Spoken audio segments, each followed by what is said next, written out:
आणि उपस्थित आजचे प्रमुख पाहुणे उडगीकर साहेब आणि बाकी इतर सर्व श्रोतेगण, आपण आता कार्यक्रमाला सुरुवात करूया. मी आता हिना बराटेला रिक्वेस्ट करतो की तिने आजच्या स्पीकरचं इंट्रोडक्शन करावं. Thank you, Dr. Zope. So now let me introduce the speaker for today. Dr. Ravindra Udkigar is a Vice President Corporate Strategy and Marketing at Praj Industries Limited. Praj is India's leading industrial biotechnology company, providing end-to-end technology solutions, that is from R&D to D&D, for the process industry globally. Dr. Udkigar holds a doctorate in management in addition to electronics and telecommunication engineering, both from Pune University. His research thesis revolves around renewable energy and strategies for entry and growth in international markets. He has successfully completed a course on Global Account Management, GAM Pro 2007 at Account Management Center at University of St. Gallen, Switzerland. He has actively participated in several senior management executive learning and development programs organized by renowned institutions such as CCL USA, ISB India, etc. Dr. Udkikar has extensively traveled around the world formulating and implementing go-to-market and business strategies, building mutually rewarding strategic alliances with partners. Customer experience and new product development are among areas of his special interest. He has been a keynote speaker at various platforms and industry forums worldwide. He has also worked in Singapore, UAE, and USA on deputation. With over 30 years of industry experience in product as well as project businesses, Dr. Udkikar has worked in international and domestic markets. He has an established track record in the sales, marketing, business development, and strategy domain with leading Indian corporates and MNCs. Passionate about education, Dr. Udkikar has long-standing associations with several academic institutions in India and abroad. He has actively participated in numerous initiatives to further the cause of industry in forums such as CII, Indo-American Chamber of Commerce, Pune Management Association, etc. Dr. Udkikar has also published several articles, papers, and case studies that have appeared in international and domestic journals. In leisure, he enjoys spending time with his family, reading management books, and gardening. I pass on the control to Dr. Udkikar, sir. Thank you very much. Good evening, Hina. Thanks for that lovely and long introduction. It's a little bit embarrassing that so many luminaries attending this program. I feel a little bit embarrassed and overwhelmed by this generous introduction. To start with, I want to gratefully acknowledge Mr. Barhate for inviting me here, all the office bearers of LCCIA, for taking the opportunity to organize this forum today to exchange some ideas on customer experience. And I look forward to a very engaging session. So with your permission, I would like to share my presentation screen, please. Yeah.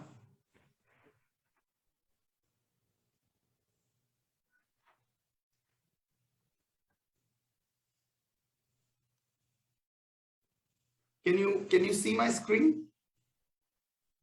Yeah, it's there. It's there. Okay, good. So the topic we have chosen today is customer experience as a business growth driver. And I would like to move forward with a quote Father of Nation said about customer, which is a guiding force. No matter you are starting business, you are in the middle of business, or you are at the maturity level of your business, customer is the king. He is the very reason for our existence. This is something which he said decades back, which was true then, which was true yesterday, today, and it will be true tomorrow. So with that inspiration in mind, I would like to mention that the way I have organized my today's session is just to have a quick throwback on the microeconomic environment and the business landscape that's there today. We would like to discuss some concepts of customer experience. And it is very important to lay that foundation of customer experience. Then we will see what are the challenges or barriers in delivering superior customer experience. Then we are going to move to the practical aspect as to how we can actually implement this customer experience, which can help us drive our business growth. We will also quickly look at some of the success stories from companies in different sectors in India, abroad, and we will talk about the best practices that they have done. That's how I've organized my session in about 45 odd minutes, and I look forward to very engaging interaction that should follow. I request you to park your questions perhaps in the chat box, or perhaps jot them down, and perhaps with Hina's help we can take them one by one. So if we look at what's happening around us, we had a dreadful second wave of COVID sometime towards the middle or the quarter 2 of this year. And its resurgence in the form of third wave, it's still sending some panic waves, and there are, as we all see, some impositions and limitations coming around. There have been a lot of talks about economic recovery. There was statistical data saying that there is a V-shaped recovery pretty much happening. That V-shape is actually on a very low base, which therefore doesn't amount to actually a pre-COVID kind of economic activity. So we should say that recovery is pretty much still a work in progress. We have seen that the pandemic caught us on a wrong foot. As a result, a lot of focus is going now in building the public health system, medical infrastructure, equipments, oxygen supplies, and so on, and rightly so that we should not be wrong like we were wrong from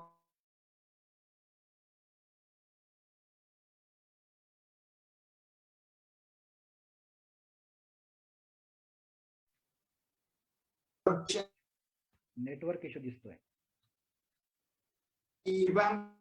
big changes that have come in, and all these changes are still yet to find grassroots appreciation. There have been a lot of sectors that are opened up to the foreign direct investments. There is a lot of competition going on. So all this is still not at a stable level. Businesses are still reeling. We are clearly seeing that life versus livelihood is a conflict that is in the news every time, everywhere.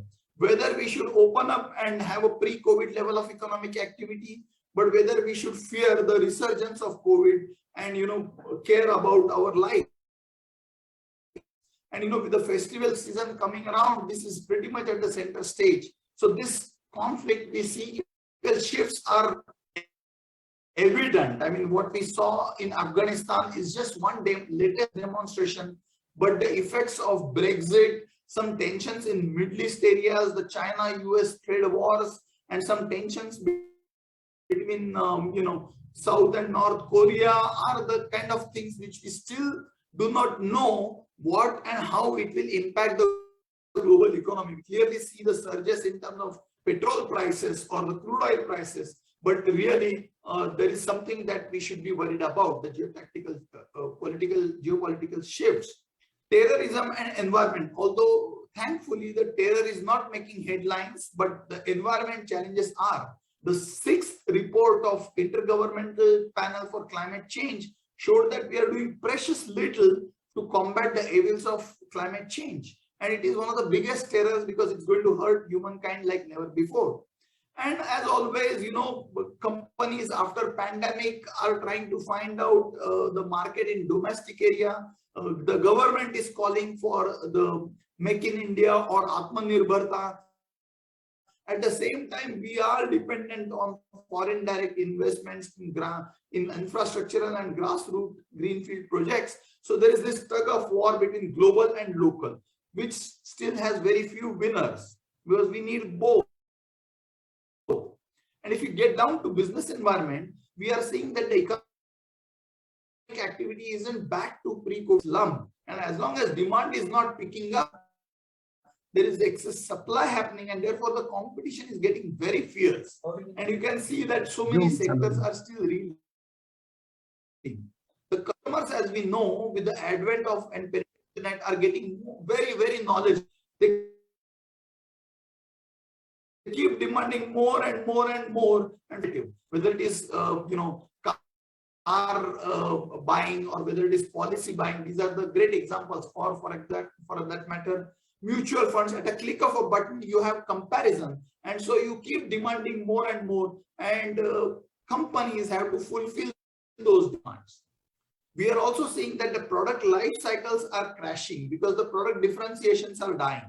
If there are same products, then somebody has to innovate and come with a new product. So innovation and new product development is the order of the day. You cannot expect to survive, to be in business on a sustainable basis if you're not innovating. Innovation could be process innovation, business model innovation, technology innovation. It could be something that is a combination of customer acquisition process and so on. So we are seeing that the customers want to decide after having all things on the table, and they take their own time for decision making. But on the other hand, they keep demanding deliveries yesterday. So that means we are expecting that the delivery cycles are crashing, and therefore there is always a unending race for time and cost. The shortest, the cheapest cost, or the most economical cost. So this race seems to be unending. And clearly all this has a big impact on the financial performance, because all this is either hitting the revenues, and if customers are buying business, then it is affecting the profitability. So we are clearly seeing that the company financial performance is a lot under stress. And if we keep going, we are also seeing that multinational companies are entering with their premier offerings, high-tech offerings, whether it is telecommunication sector, aviation sector, take any sector. There are companies which are coming with premier offerings. So the Indian companies are forced to innovate and invest more dollars into the R&D. And then, as we saw, the product life cycles are crashing. Gone is the time to recover that kind of a premium for new technology, and shorter time to recover the cost. So it's a very, very difficult situation. We are seeing that the technology is hurting everybody. There is disruption, whether it is e-retailing, whether it is e-wallet. We don't know any area or any sector that is not affected by technology disruptions. The competition coming from not only the industry sectors, but from also the outside sectors. Who knew that Apples and Googles and Sonys of this world will try to dominate the automobile space, which never belonged to them in the first place. But with the kind of technology, they are trying to get the space in there also. Also, we are seeing the environmental norms are becoming stricter. Pollution norms are becoming stricter. There is bigger compliance coming. So the canvas of policy and framework is evolving. And the businesses have to quickly reconcile to that environment and rejig their strategies. These compliances mean additional investments for limiting your effluent treatment, sewage treatment, pollution, and so on and so forth, which is additional cost. All this means that you are now concentrating on your core competencies, but the customer wants full delivery. So the partnerships is the order of the day. So you have to collaborate and work with your partners, whether it is back end of the supply chain or front end of the delivery chain. So partnerships is the order of the day. And all this, the bottom line is acquiring new customers, retaining existing customers, or growing them is becoming a big challenge. It cannot be taken for granted. And that brings us to the whole aspect or discussion of a customer. Then what then is a customer? The definition of customer has moved away from a conventional definition of one who pays for your product or services. Everybody is a customer. Every third party you interact with is a customer. Even the companies, progressive companies, are having this internal customer concept, one department to another. For example, production is a customer to a procurement. Engineering has a customer in the form of production. Or The actual customer who pays comes in much later. Before that, we have other people who are actually decision influencers, decision enablers. So if we look at the umbrella of a customer, it's much bigger than the traditional umbrella of a conventional customer.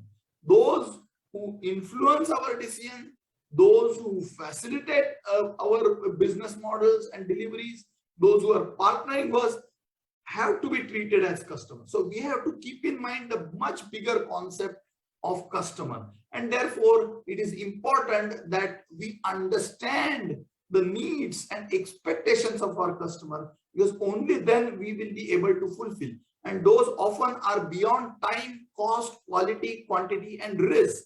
So we got to have a deeper understanding of customer. That now brings me to this concept of customer experience. So we are seeing that there is entire delivery chain from back end to front end. So the series of activities in a value chain, there are customer touch points, and then there are customer experiences. From the initial interaction of interest, inquiry, to a tender, to a contract, to a project supply, installation, commissioning, testing, delivery, after sales, life cycle maintenance, across the value chain, there are numerous touch points. And particularly for a project business, these touch points continue to play an important role. Not all the experiences are memorable, but a company must manage all these perception and all these touch points. And then the sigma of all these experiences actually amounts to a overall customer experience. Therefore, the concept of customer experience is not limited only to people who actually sell and deliver, but it is also dovetailing back all the way to people who create a superior experience. And we are going to talk a little bit more about it. In today's world, we already saw that product differentiations are dying, feature to feature products are being matched. So then what can be a differentiator?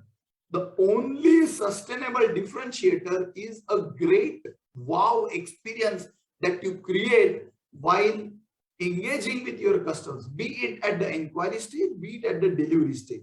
Everything matters. And that actually ends up having a higher customer satisfaction or loyalty. So customer satisfaction, customer experience, is much bigger umbrella term that continues to be there. And there are ways and means, because customer is also a human being like you. He understands that things don't go always exactly as planned. There could be changes, there could be mistakes, there could be errors, there could be factors outside your control. But how you handle it, how you empathize with him, how you give him that comforting experience is actually what he is going to remember, because end of the day, product is a product is what it is getting boiled down to. So the process of managing this entire experience is seen as a customer experience management. So that starts with identifying customer stated needs and unstated needs.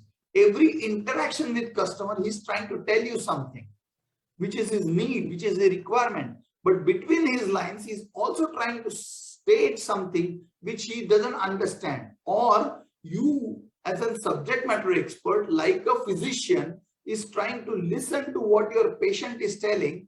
But being a diagnosis or being a physician, you are also understanding what are his unstated needs, what are the symptoms that he is showing which he is not stating.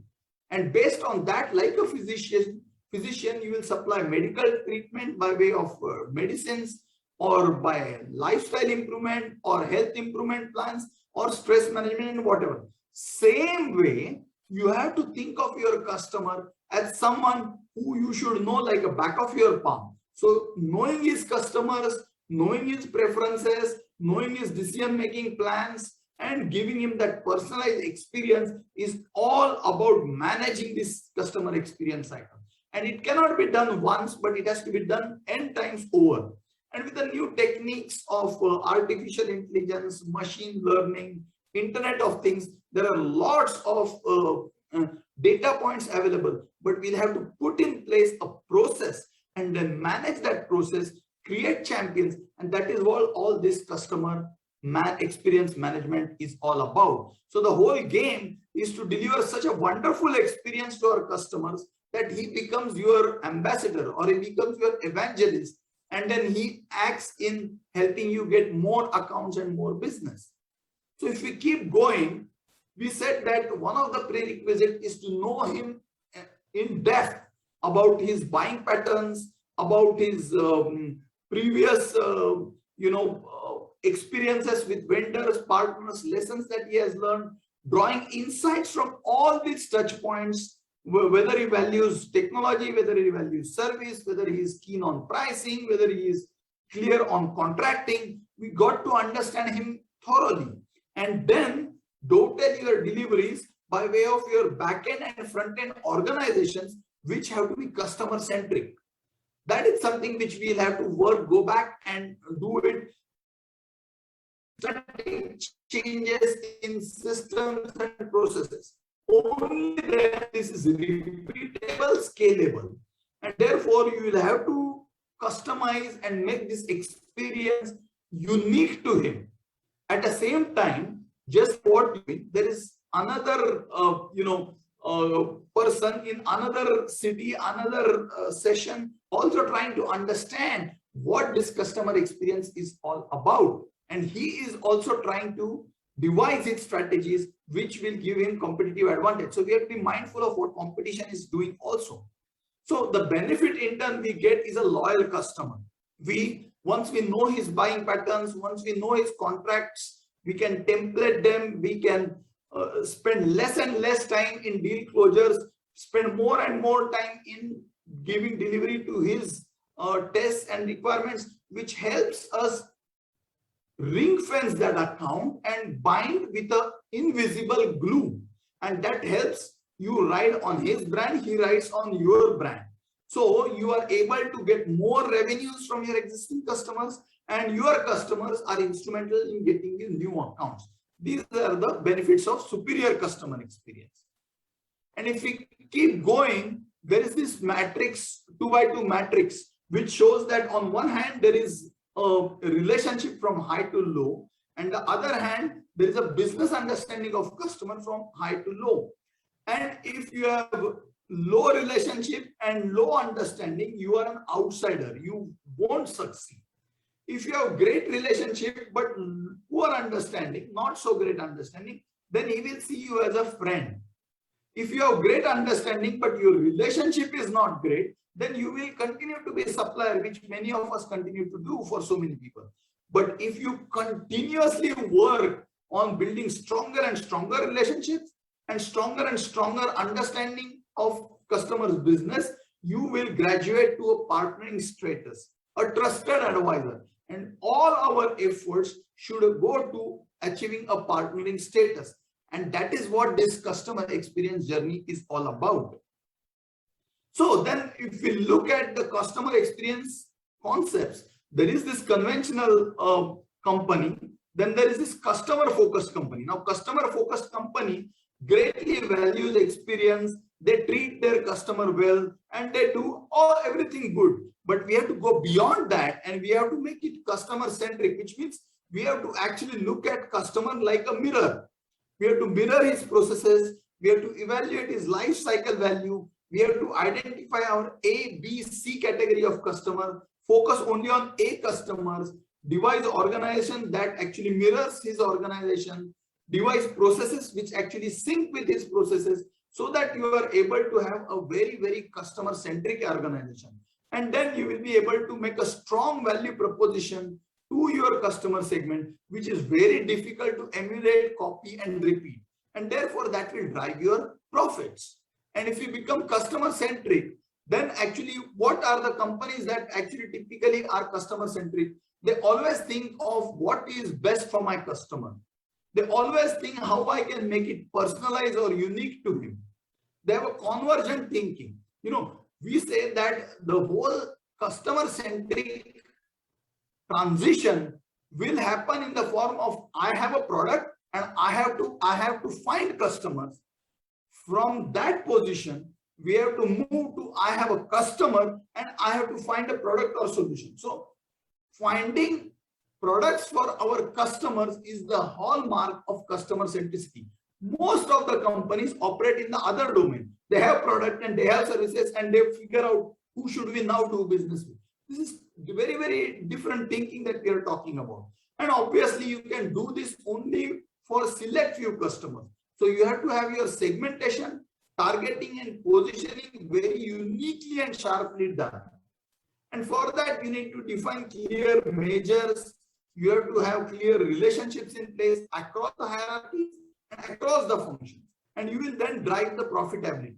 Having in-depth knowledge of customers' business is very important. And that's how you will be able to create value to your customers than just offering him a price. And obviously, you will take care of some of the risks that he sees in your business.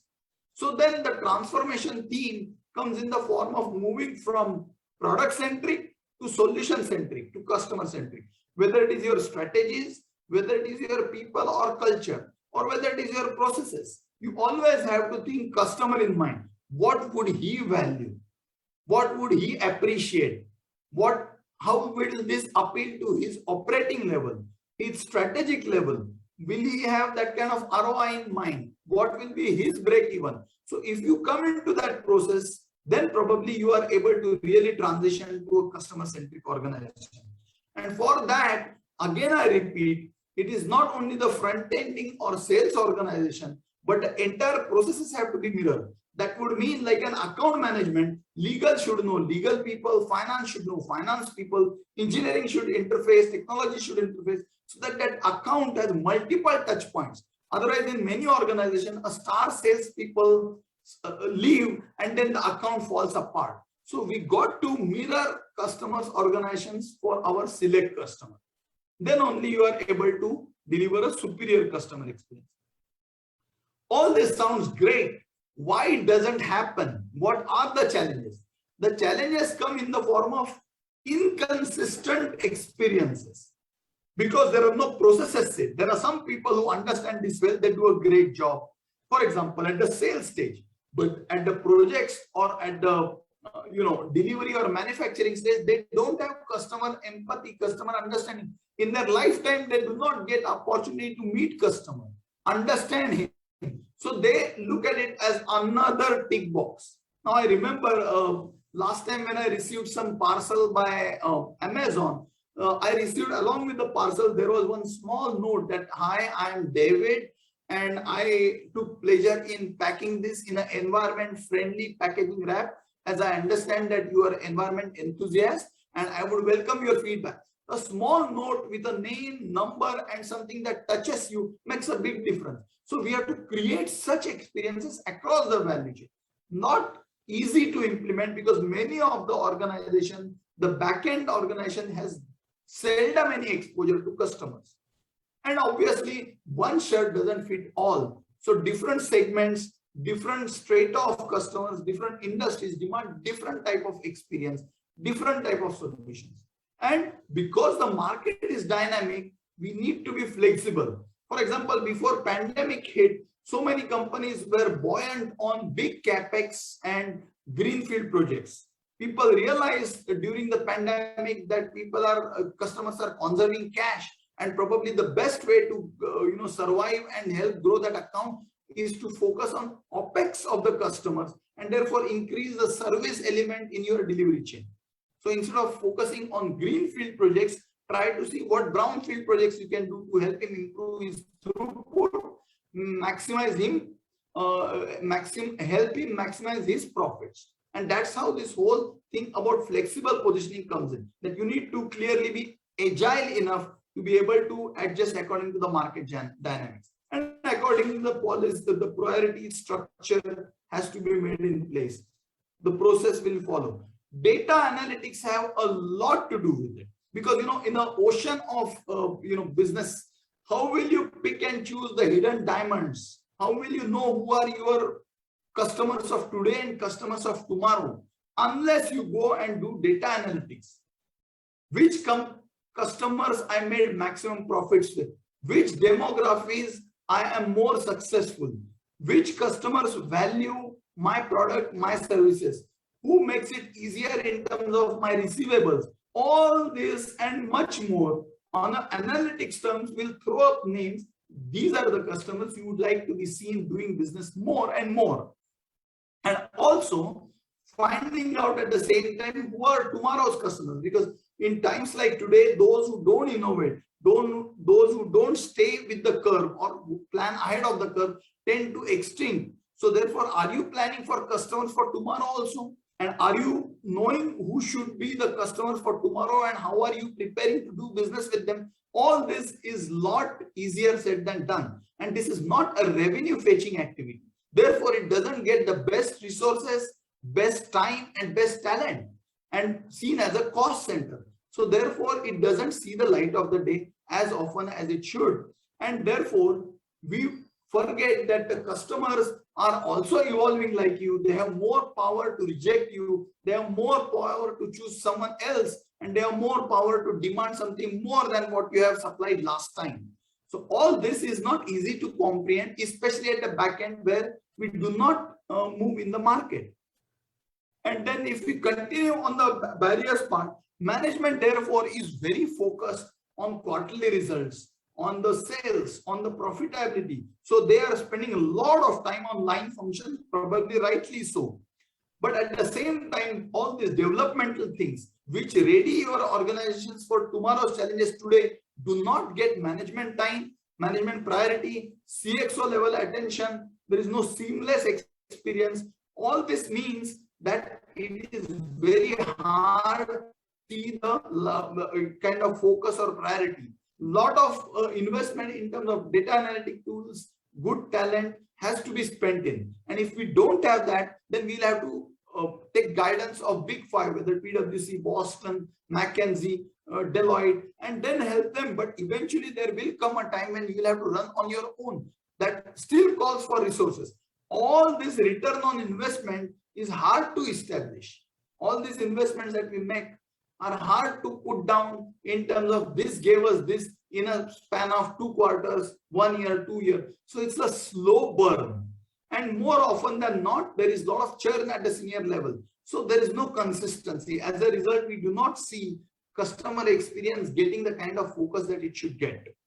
And then clearly, there are no skilled resources. The people who are supplying you customer insights, customer data are the same people who are selling, are the same people who are doing projects, are the same people who are doing engineering. They have a bit of a conflict of interest. So you must at times have a different exclusive cell who will independently go and ask customer, how was your experience like? What are the things that you like about us? What are the areas you would like us to improve? What are your tomorrow's investment plans? What are your today's spending priorities? What is the decision-making process? All these questions are not the questions that are asked while doing a transaction or a deal, because you are focused on particular tender and bid, and the whole discussion revolves around what we have quoted and what customer wants.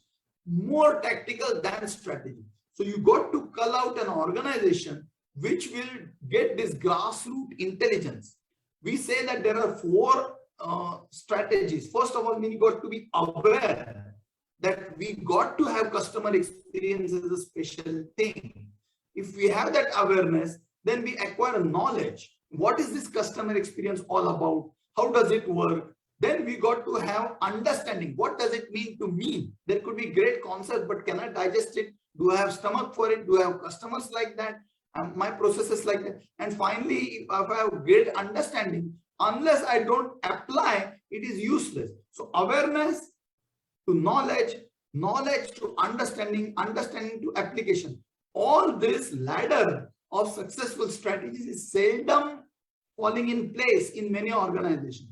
And as a result, there is a half-hearted attempt to devising a superior customer experience. That doesn't succeed. So that's why it doesn't move forward the way we would like it to move forward. Now, if we now change the gears and see how we are going to do it in our organization, the first step is to collect customer information.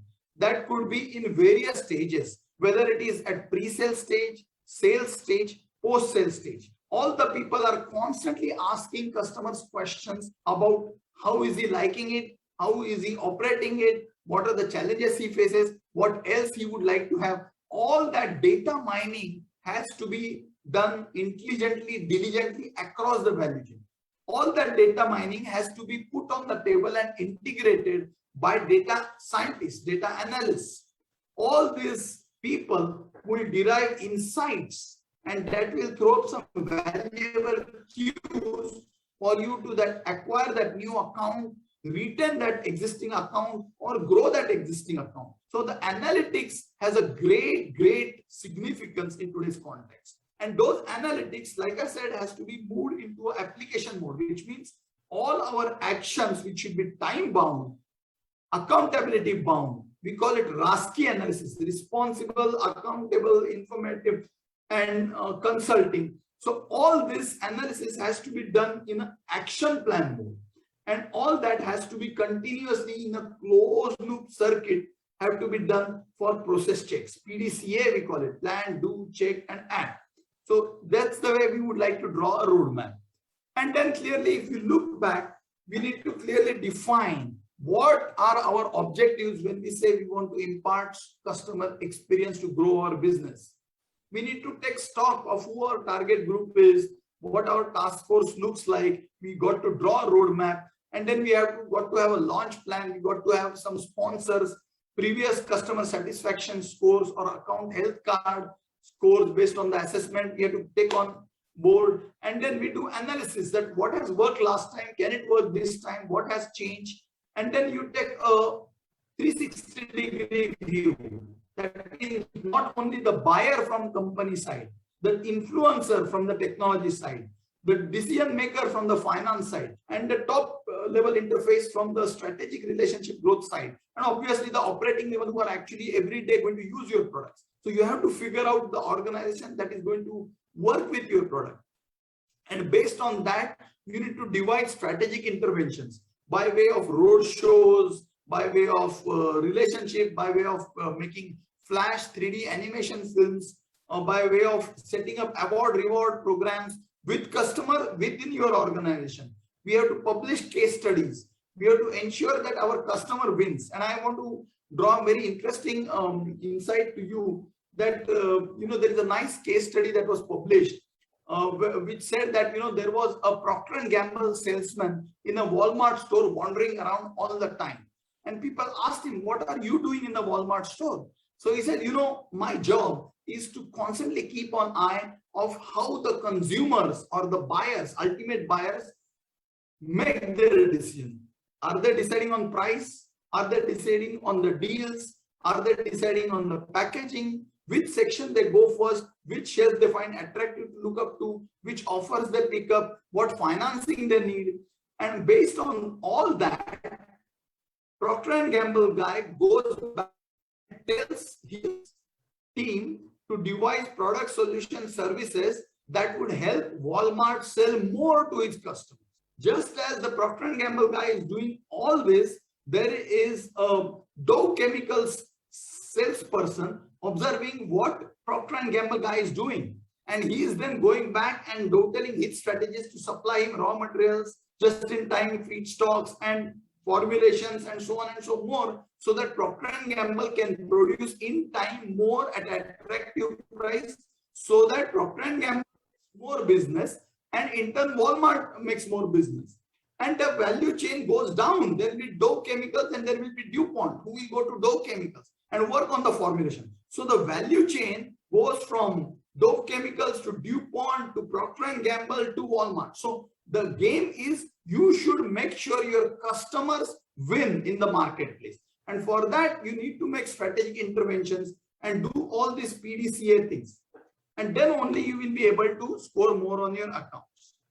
Just give me a second, my batteries are running out.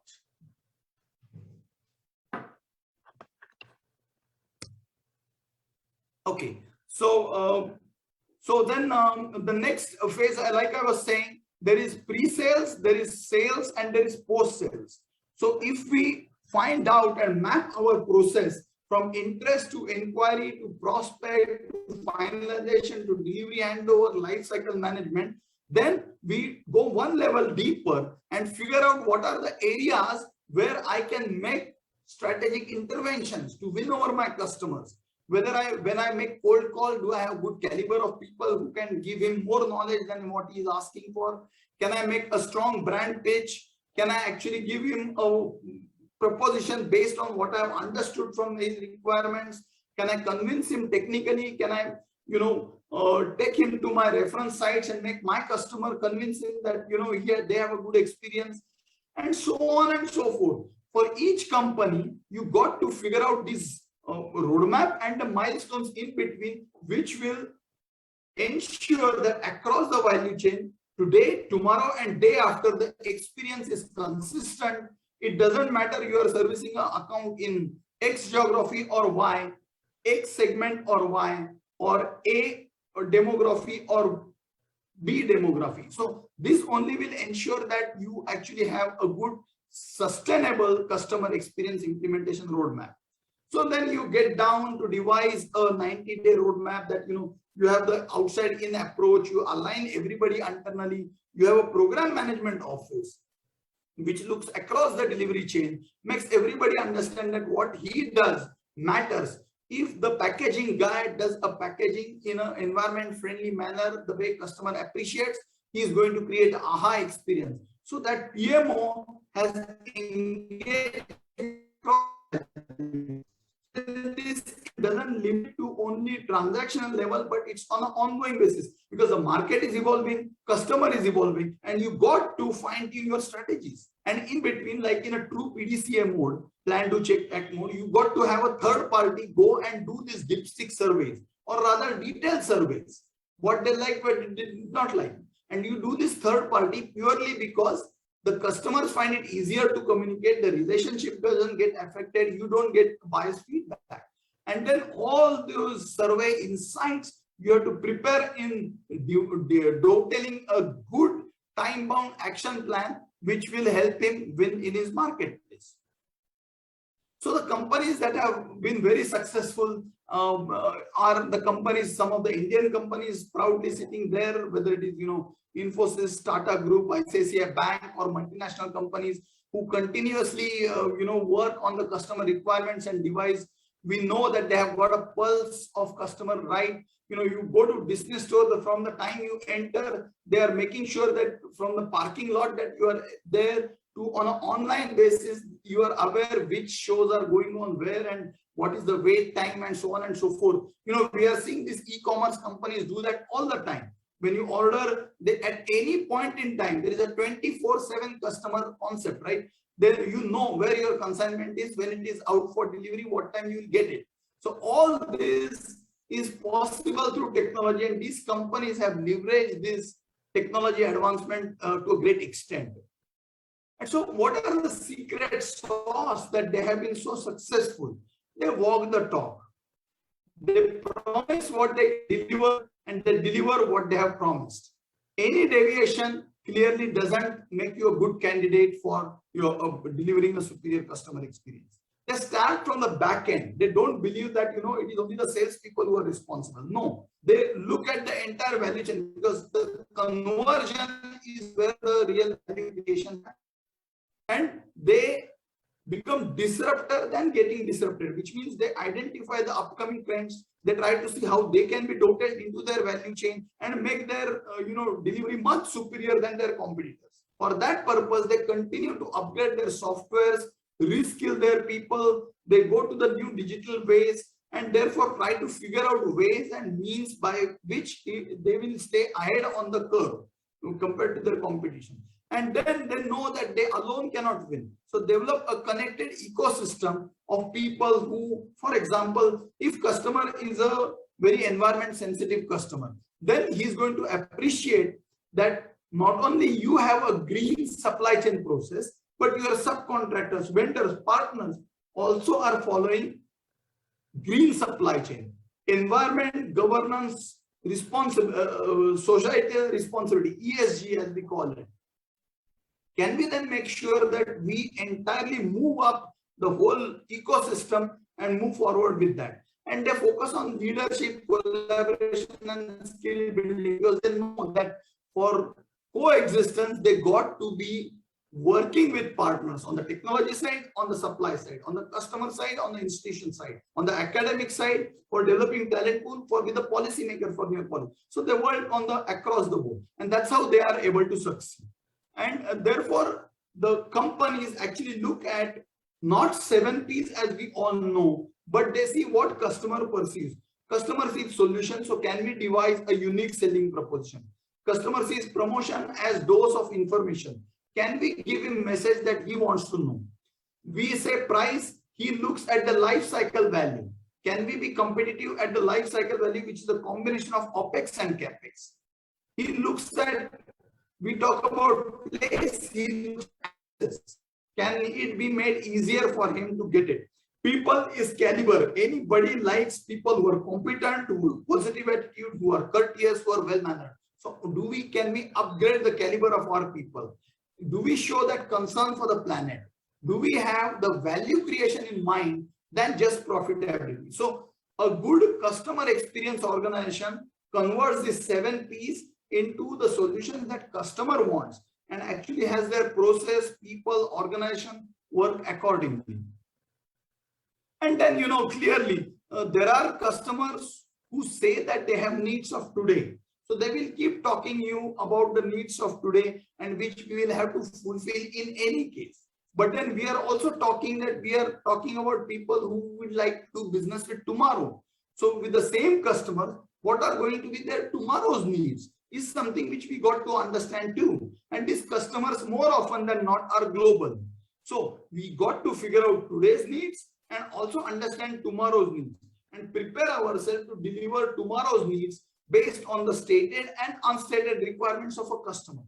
And because now you have graduated to a trusted partner, he will be able to take your advice because he has seen over a period that it benefits him. So we got to figure out customers' needs of today and tomorrow.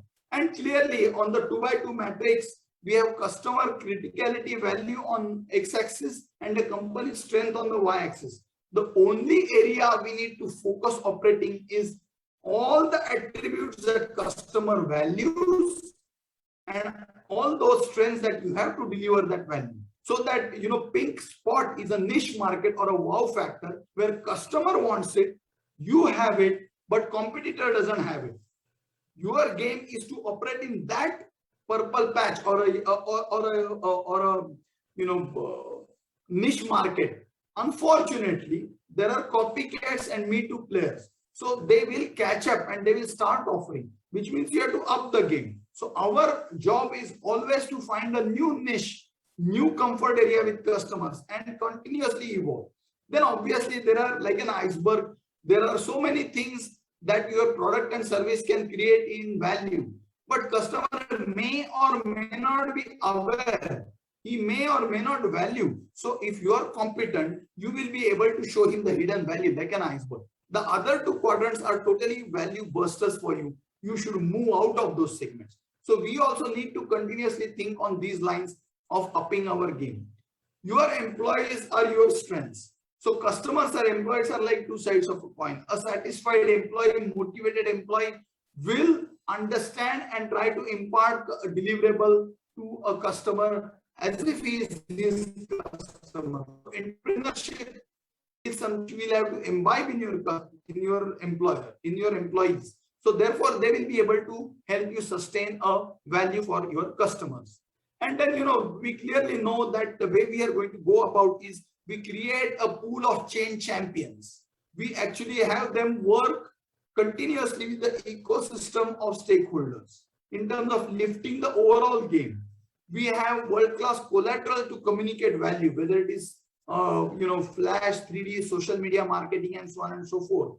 We need to be ahead of the curve by way of intelligence, be it on a technology level, be it on a policy regulatory level, be it on a competitive level, be it on new materials level. What is the next big thing? Is it the hydrogen that's going to swarm the energy landscape?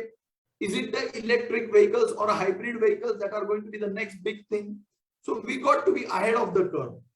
And clearly we have to catch them young by doing these road shows and targeting audience and telling them that you know it and you will help him win in his place. So all this is possible only if you have latest technology and tools available at your disposal. So that's how you will have to leverage and get to that. The success factor is you got to be patient, you got to be resilient, you have to have all inclusive approach. Of course, closed loop circle, we keep talking all the time. You have done it once doesn't mean you have arrived. You have to continuously be at it. Outside in perception is the most important thing. Having a metric for performance measurement system on how well you treated your customer is very important. For that, you need to make enough provision for budget and resources to be able to dovetail the latest strategies. And clearly, unless your customers participate in your process, you are never going to get a first-hand feel. So make them part of your value creation process. That's how the good big companies have been able to do it. What are the things that we got to look for? Quick bucks, quick results. There is no silver bullet that can change the game overnight. Then if there are no linkages, people will not see value. The organization structure is people-centric, then customer-centric, then we have a challenge. And all this would mean that we have to revamp the whole processes. We have to revamp the systems, which is a big thing to do. Never easy. So change management is the biggest barrier. And again, companies often take too many initiatives. As a result, not enough gets focused. Now, all this means that customer experience as a growth driver, despite the best intention, doesn't give you the kind of results. I think it's been good 45 minutes or even more. You've been a patient and great listeners. My last slide is about some recommendations that you would like to go up, read up. Internet is full of some great TED Talks and Wharton and Harvard Business School articles that give more and more insights. We'll have to leverage them all the time. And I end with this great quote of Steve Jobs that, you get up close and personal with your customers, so much so that you need to tell them what they need to have even before they understand or realize it by themselves. Thanks again for being a great audience. I welcome any questions, queries that you may have.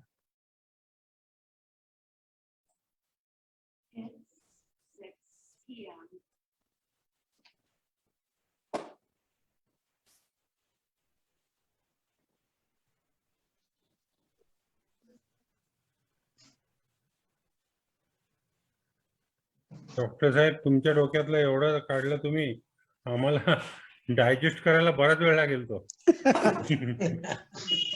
Sir, you've been very kind and generous. खरं तर हे point by point NV Chaudhari मी आता आम्हाला ते point by point वाचून आमच्या डोक्यात जाईल चांगलं. But elaborate, just suppose we do not have any mechanism as such, we are into the business, a little bit start to be given, what you would suggest to us? So my first recommendation would be we do some kind of a customer experience survey, customer satisfaction survey, customer engagement survey. How engaged is he with you? Does he think of you as a tactical partner? What are the things about you that he likes?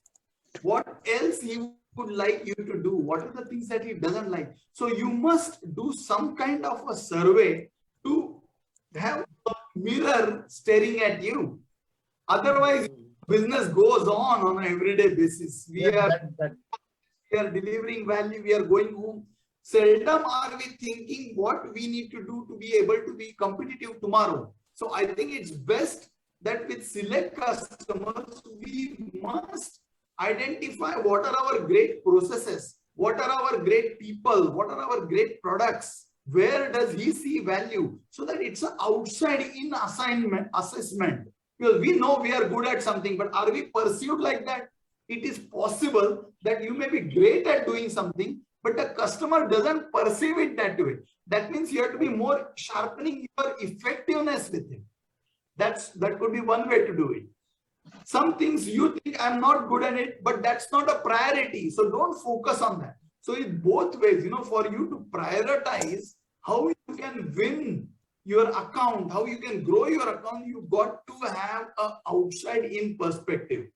And for that, and this question gets asked in big forums, How many times do we engage with customers on a non-tactical basis?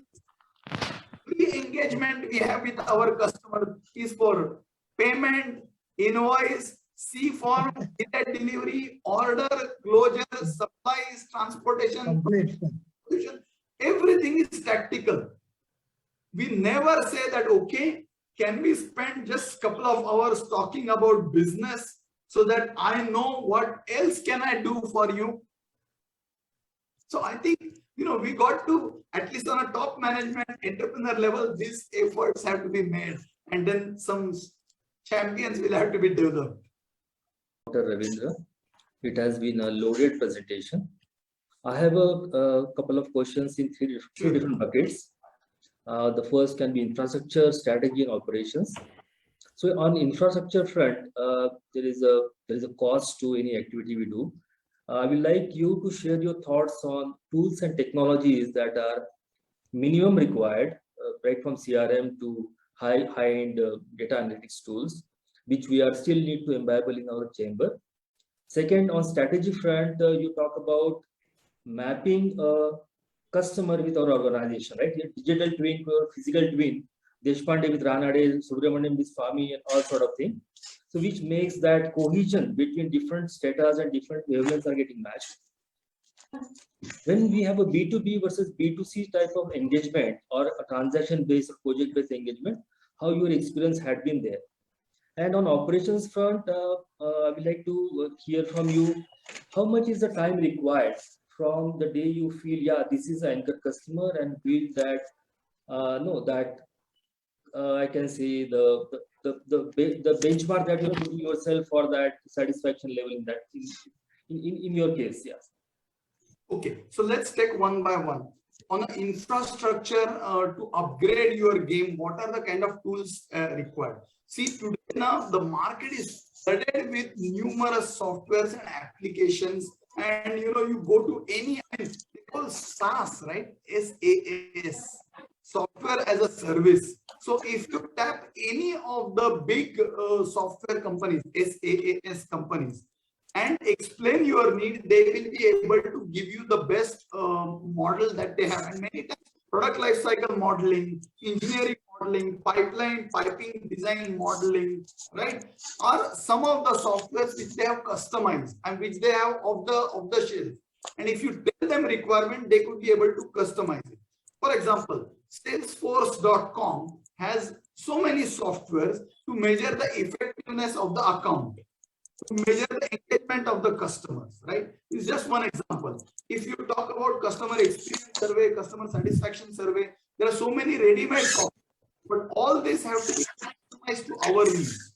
So that would be my answer to your infrastructure. So there is no dearth of tools, tackles, applications, softwares available. We have to be clear in what we want and then tap the right companies to see what the options are.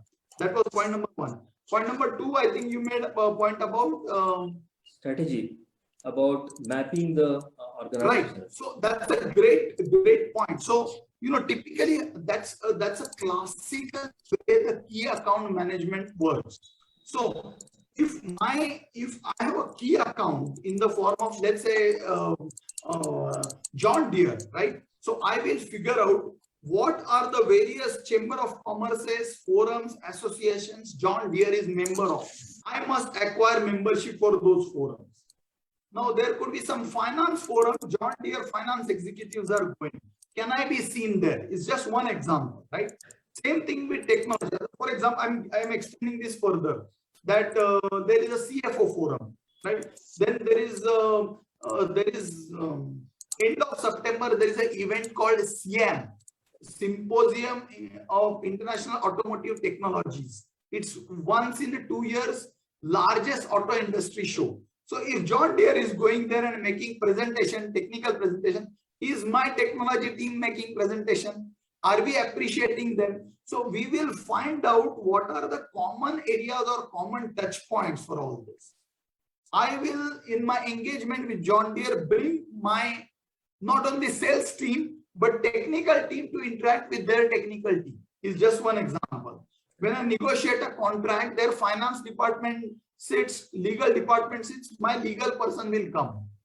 Can I have my CEO give a comfort call to their CEO? So I will try to devise a multi-point engagement.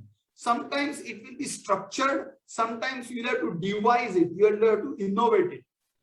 If you are, for example, John Deere is active, let's say in MIDC in their area. Can I become active there to create a good social responsible program? Let's say greening, plantation, helping some NGOs there, water conservation. So I will have to find out newer ways to create touch points that will create this multinodal engagement. So that was the point number 2. And point number 3 you said was about? It's about the operations, like the time required and how do you measure these engagements? Great. So that's a great question. So how do we know whether we are going to be effective in customer experience as a business growth driver? So I would say, don't do carpet bombing. Select one account which you feel is an important account, you have good relationship there, and work on making that pilot work. And decide hold points that in 1 quarter, I will try to develop 10 touch points across the value chain. I have 4, I will develop remaining 6. Do I see better relationship in them? Do I see more mails exchanged, more knowledge exchange? Is just one soft indicator. That is point number 1. Then have a common program. Are they interning from a particular institution? You start interning from that institution. You know, they are supporting some NGO, you start. So try to develop number of ways where they and you have a common ground. So we will see the relationship score go up. Then I will try to study their order pattern. How many orders they have placed on us in last 4 years? 5 orders, 6 orders. How have their payments been? Who are the people who are deciding? Are they deciding on price? So I will try to devise a pattern of how they are deciding. Third, just I spoke to sir a while back that we will do a bit of a outside in assessment, perception study. If I engage third party and tell them that, okay, go to John Deere and tell them that we have been retained by XYZ organization to do a perception study. That perception study will cut hierarchies from CXO to operating level and functions from finance to operations level. And some kind of a perception gap you will know that, okay, so I am good at this, but they don't know or they don't recognize that I am good at it, which means I will have to create more documentation. I will have to do more bravado to show I am good at it, whatever it is. So unless you have a perception study, you will not know the areas where you want to hit and prioritize. Thank you, sir. Thank you, sir, for giving me the opportunity to conclude this session. And I thank Dr.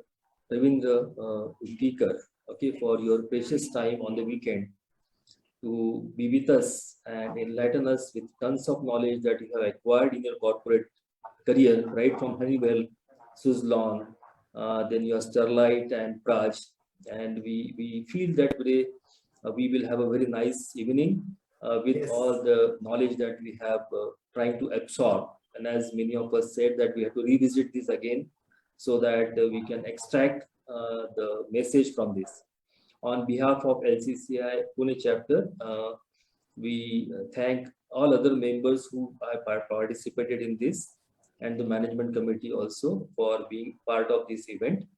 And last but not least, the words of wisdom given by Dr. Ravindra will definitely influence a lot of entrepreneurs on this LCCI board and will march towards building a good customer base and having the, I can say, loyal and happy customers for all of us.